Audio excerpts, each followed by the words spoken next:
Hello, hello. Hello. Hi, welcome to the channel. It is July 30th today, and the entry is Stoic Joy. It begins with a quote by Seneca.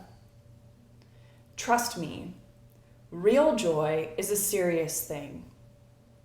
Do you think someone can, in the charming expression, blithely dismiss death with an easy disposition? Or swing open the door to poverty, keep pleasures in check, or meditate on the endurance of suffering? The one who is comfortable with turning these thoughts over is truly full of joy, but hardly cheerful. It's exactly such a joy that I would wish for you to possess, for it will never run dry once you've laid claim to its source. So yeah, I like that because the distinctions between joy is not cheerful. You know, Yeah, it's not performative. it's not happy. Like happiness is not excitement. Yeah. You know what I mean? Yeah, yeah. It like reminds me of, I've heard some people say, smile. But like smile is not necessarily a representation. Even if I'm smiling, I can feel joy without smiling. It's not necessary to smile, to feel joy. And I love that he says, like, it is actually the person who's full of joy who's able to sit and think about the uncomfortable things, like the fact that they're gonna die. I would say like you can't produce joy by smiling, but smile gets produced by joy.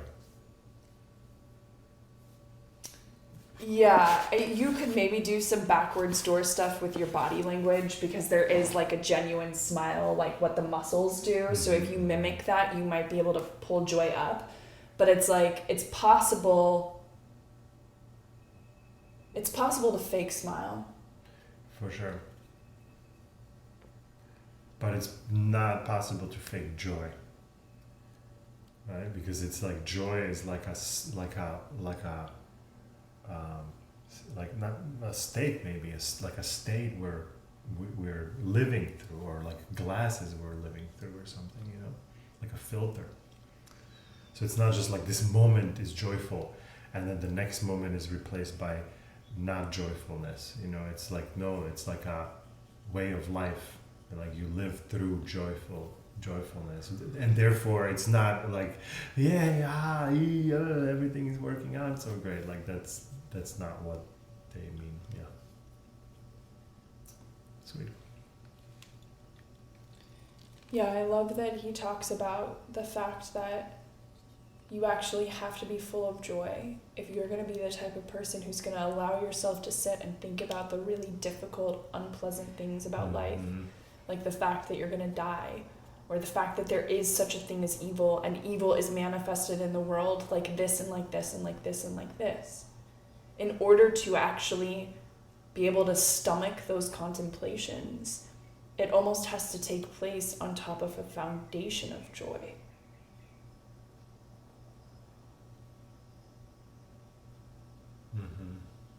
He's like, how do you think they're able to do that? Like, swing open the door to poverty, keep pleasures in check, meditate on the endurance of suffering. Like, how do you think these people are able to do it, except for that there's a reservoir of joy. Yeah, they're enjoying that contemplation. They're not scared of it. They're just like, they're like, hey, I enjoy going in there because I'll find new things there. Right? Versus like when people don't know that it's about learning about ourselves, they think it's more about like I need to change, and they're like, well, I don't want to go in there to even look at that, right? Like they're afraid to look at it because what is the consequence of looking at it? And the consequence of looking at it is change. Yeah, right? And before they begin like, looking at it, they're not feeling joy. Yeah. They're feeling actually a fear of like, it can freak you out to think about the fact that you're going to die. It can freak you out to think about these crazy evils that are happening in the world. it can freak you out to know how like the meat on your dinner plate arrived there. You know, like if you really stop to think about that. So it's like, as long as you're freaked out by it, you're not going to be going into it. But And you could be also freaked out about, like, you know that your life needs to change and you're super afraid of changing it, and you saying, me going to investigate this will change my life, and all those changes that I wish that they did happen but I'm afraid of that will actually start happening, and so therefore I don't want to go investigate it, because the second I start investigating it, all these things that I'm actually afraid of will start unveiling. Yes, and they will, but they're actually not that scary. They're actually the right thing. That's why they're seen so scary, because that's actually where life wants to pull us into those places, because that's where the right path is. And so maybe for, you know, he's talking about, you know, a philosopher basically who's advanced in their training. And so maybe the way that you get to that spot is by doing the scary thing anyway, so many times over and over and over again, and seeing that it doesn't destroy you and that it makes you better, that the outcome of that ends up being less fear and more joy. Right. So like it's essentially like we go and learn to do the things that are scary or we're fearful, to prove ourselves that they're not that scary, and we don't have to be so afraid of them. And the more we do that, the more we get the proof. They're like, oh my God, this is actually going headfirst into some crazy thing that I don't want to do is the right thing. Like, okay, I can deal with that. Versus if you do this 10 years ago, you'd be like, no way I'm going to do it. Yeah, and not you don't only have to prove that actually doing that will have you will, even though maybe the result is not going to be what you want, but you will gain some sort of a truth. You won't die. You'll be fine. You will on the be other fine. side. Yeah. This is not going to be the end of you. Right.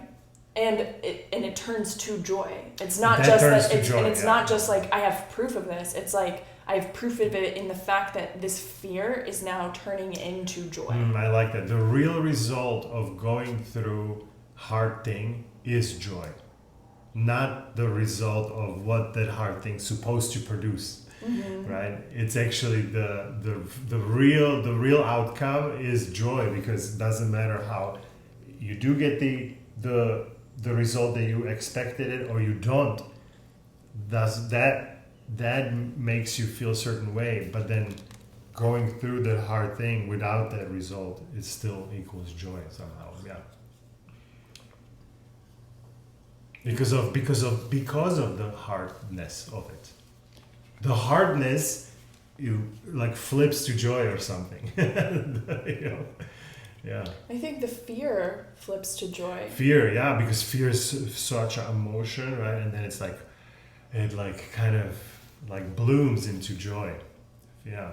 And it's the hard thing that helps facilitate that, because only a hard thing can move you out of fear. Fear is so entrenched, it's so powerful, it's so strong, that like how is it going to lose its grip on top of us? Some hard thing needs to come into the system and like yank fear out of there and be like, no dude, like you're fine, it's gonna be fine. Well, yank is, I mean, yeah. That's not the right verb, but it's just my brain. But I'm seeing it like going into like, there are many fears in front of us and they have different intensity, right? And we are only ready for to break certain fears at this point that are maybe these ones that are right here, but we're not ready to break that fear yet. Right. But maybe that fear is showing up. Yeah. And now we go, oh, I can't do it. So we say, well, I'm still not good because I'm not actually going into those big fears. Yeah, but maybe that will come. That's like you lifting 1,000 pounds. But maybe these other fears here feel like, okay, I can go. I'm scared of it, but I will go do that. I can go lift 30 pounds. I can go do that. Yeah. And so those are the ones we should be really focusing on, because if that big one comes and it's like, oh my God, this is so overwhelming, I can't really do it. Well, then maybe we are not completely going into that one head first might result in more pain or something, right? Because we're actually not, I'm not saying we're not ready, but we're not ready to face that thing yet, right? Yeah. Well, yeah, it's like I always think about these things in terms of progressive loading. But it will come. It will come. That's the thing. It's not like, oh, well, I'm not ready for it, so then I will never be ready. No, there are these other ones that you are ready. Let's go do those, and then that gets us ready for that one. Yeah. For the big mama. Yeah.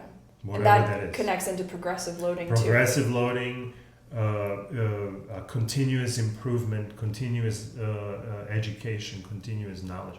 All of that, yeah, it's continuing, and sometimes those far things jump right in front of us and we get overwhelmed by them, right? But it's like, okay, well, this is very overwhelming, I'm not ready for it, but this exists. So when one day I might have to go through it, I might have to start getting ready for it, a scenario when that shows up again like that, yeah, that's cool. It's a good way to think about it because it clears it up in my head a little bit, so that's great. That's good. Okay, Mr. Ryan. We throw around the word joy casually. I'm overjoyed at the news. She's a joy to be around. It's a joyous occasion. But none of these examples really touches on true joy. They are closer to cheer than anything else. Cheerfulness is surface level. Joy, to Seneca, is a deep state of being. It is what we feel inside us and has little to do with smiles or laughing. So when people say that the Stoics are dour or depressive, they're really missing the point. Who cares if someone is bubbly when times are good? What kind of accomplishment is that? But you can be fully content with your life. Can you bravely face what life has in store from one day to the next? Can you bounce back from every kind of adversity without losing a step? Can you be a source of strength and inspiration to others around you? That's Stoic joy, the joy that comes from purpose, excellence, and duty. It's a serious thing, far more serious than a smile or a chipper voice. Yeah, I love it. He's kind of giving me permission to stop the fakery, Stop the fakery. Yeah. America's the customer service tradition in the US, I think, has gotten me very confused about expressing cheerfulness or joy or these. I'm serious because No, that's great because I'm just thinking about how service in Europe is perceived as a crappy service, but they're actually the ones who are not pretending to be happy. They're just dude, I'm not gonna smile at you. I'm bringing you a soup. I'm not this is minimum wage. I'm not I'm not getting life satisfaction from this. I'm not gonna be smiling at you while I'm giving you the soup. I'm gonna be all kind of a little pissed off, right? And then Americans go to Europe and they go oh, the service there, nobody's smiling, nobody's happy over there. Yeah, they're serving you burgers. These guys are just being told smile at the customer, smile. Customer's number one, smile at the customer. Hi, can I help you? but internally they're just dude, I'm flipping burgers. There's no way that this person is actually this joyful. They're not joyful. They're pretending on the outside to put this makeup on to, smile for others, to bring more cash to the owners. That's great. That's why I actually kind of love even Britons, right? They're not very happy people, right? But they're funny, but they're not all super joyful, cheerful, right? They're just oh, this shit's going downhill, but they're making fun of it. That's why the British, I really like the British sense of humor, the dark sense of humor there. There's something about let's not pretend that this is freaking cheesecakes for everyone. No, this is hard shit. We can still make fun of it because it's ridiculous, but I really it's a very sober way of looking at things or something, Yeah. Good stuff. Cool. All right, let's wrap it up. Thanks for tuning in today, and we'll see you here tomorrow.